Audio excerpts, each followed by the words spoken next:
What's going on, guys? It's 21 Maxwell here and welcome to episode 22 of the TNA TEW series. We've just finished our TNA Genesis pay-per-view for January and now we're kicking on into February.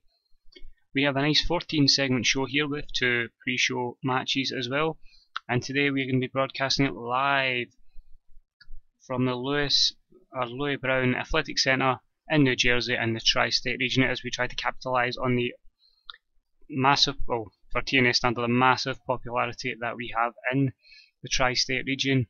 So without further ado, let's get kicking on it. We've got into the GM debuting, Chris Hero's in action. We get a great 6-man tag, great main event, and we also have a tag team with a new name. So let's get right into it and book the show.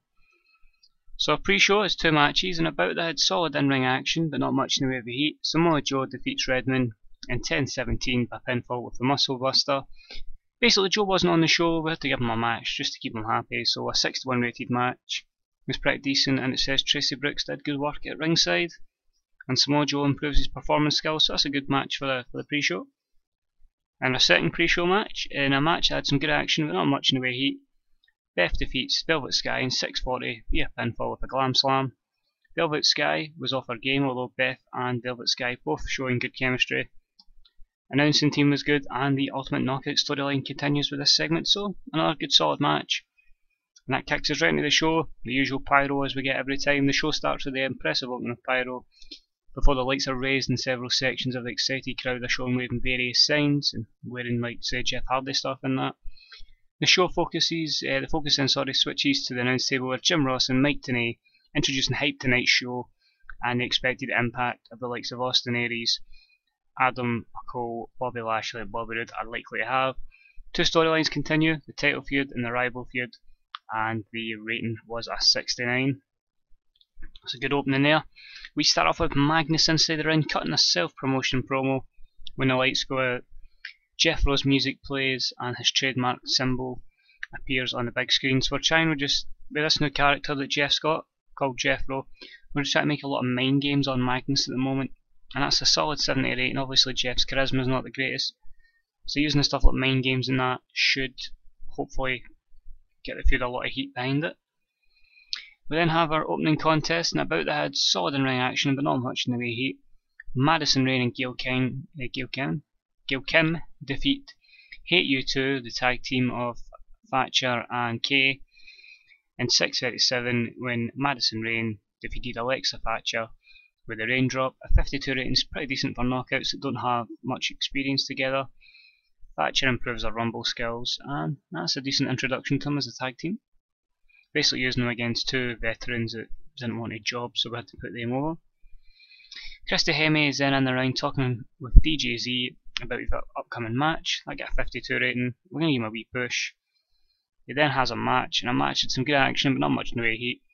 Rhett Titus defeats DJZ in 8:57 with the Muff Diver. Rhett Titus makes defence number 1 of his newly won TNA X Division Championship. 66 ratings, pretty good for the X Division, and Rhett Titus is improving his technical skills. Then next up, Magnus is backstage, then all of a sudden he's attacked by Jethro. Only a 56 rating, which is disappointing, but again, because of what happened to the pay-per-view, Jethro's furious and he wants some revenge and he's going to attack Magnus backstage. Then we have EC3 and Hawkins debuting their team name as Club Enigma. I honestly was struggling for names, so just went with one of the random generated names from TEW, and that's what they gave me. I went, well, we'll go with that. In a match that had some good action but not much in the way of heat, Club Enigma defeats the Wolves in 11:57 when Hawkins defeated Davey Richards by pinfall by using underhanded tactics. A 72 rating is great for the mid-card. Unfortunately no worker improvement, but I'm really happy with that. Kenny King and Vetsitis are shown fighting backstage. The brawl takes the pair through a couple of different corridors before reaching the top of the stairwell, where Kenny King, I don't know how to pronounce that, just throws Rhett Titus down the stairs basically, and after crashing down several flights of stairs or steps, Rhett Titus is left lying in a bloodied heap at the bottom. A 59 rating. Again, it continues a feud between them. It'll break Rhett Titus off for a few weeks before he come back for the pay-per-view, which we're going to call the Battle of Britain. and we'll be having that in England. I may as well have an English pay-per-view and see how that draws. So we'll go with that.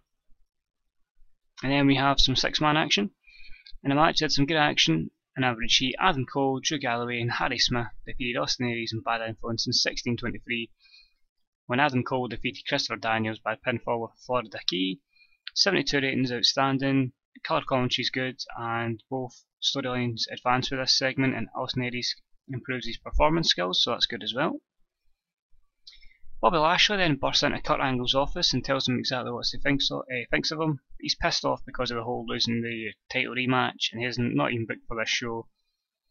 So he's going to reveal his frustration to Kurt Angle, and then Bobby Lashley, we've got a storyline planned for him. He's going to side with somebody else that will debut later in the show. And about the featured great action and average heat. Chris Hero defeated Billy Ray in 7:54 by pinfall with a death blow. 67 rating, good colour commentary. Again, it's just getting Chris Hero over, defeating some main event stars, and both men improved their performance skills, so that's good. Angelina Love is backstage holding a copy of the next edition of the world famous adult magazine, which she's the cover of. She talks about how steamy the pictures are and recommends everyone buys it. Just basically get Angelina on the show and getting a good rating because of her sex effectiveness, which is a 66 rating. A main event match. In a match it featured great action and average heat. Bobby Roode defeats Magnus in 16:24 via disqualification. Nice 74 rating there. Bobby Roode improves his performance skills. I didn't want to bring Jethro in, but I wanted to give Magnus some action in the main event. So I thought we'll put the champion over, we won't put him over 100% clean, we'll make it a kind of dodgy circumstances and that get a decent rating. I'm quite happy with that. And then our ending segment, Kurt Angle announces that Diamond Dallas Page, that's right, DDP, the man of DDP Yoga, has been named an authority figure in the company. DDP has debuted his sports agent gimmick. I couldn't think what I could give it anywhere near close to DDP Yoga gimmick, so I gave him that. An 84 rating. The plan is DDP is going to be a heel authority figure, and he is going to be the man causing all sorts of bother for Kurt Angle. An 84 rating. It also adds some star power to this as well, so I'm happy with that. And I'm sure the 6,852 people at the New Jersey Louis Brown Athletic Centre will be happy with that. And that means our show got a 75, so that's probably my best show yet. Thanks to a lot of solid segments, and our show increased our popularity in 22 regions. So that's a bit interesting to see what kind of rating we get off Spike TV. See how our size is affected with 22 good 22 improvements in regions. The only thing that's concerning me is if we go to England, I'd rather do a pay-per-view like in America, because obviously that would get you all the spillover for American kind of places, but doing it in England does something different, and I don't know if it would be financially better. I guess it's a case of wait and see. So emails. Harry Smith needs a rest, and we got a 3.25, which is up from last week's 3.10, so that's good. I'm happy with that. Checking our size, 69 in the tri-state, a couple of 56s, I get a 59, so everything seems to improve up to 52s and 53s, so if we can keep doing shows like that, then who knows, we might get to that national level. It's still going to take a long time to get there. Well, I think I can really look at, see if there's any news there. The Miz looks like he's signing a new contract. And I think that's about it.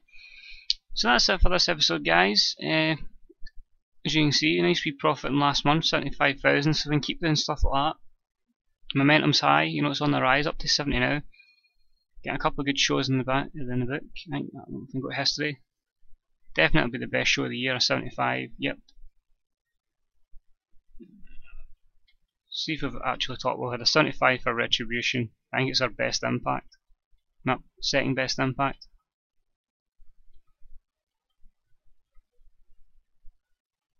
But I'm quite happy with that. I'm more than happy with that.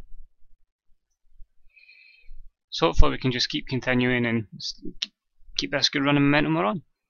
So that's it for this episode, guys. Hope you enjoyed the show. I hope you're looking forward to a new era in Impact Wrestling. with the new authority figure, GDP. And until next time guys, this is 21 Maxwell, and I'll speak to you again real soon. Bye bye.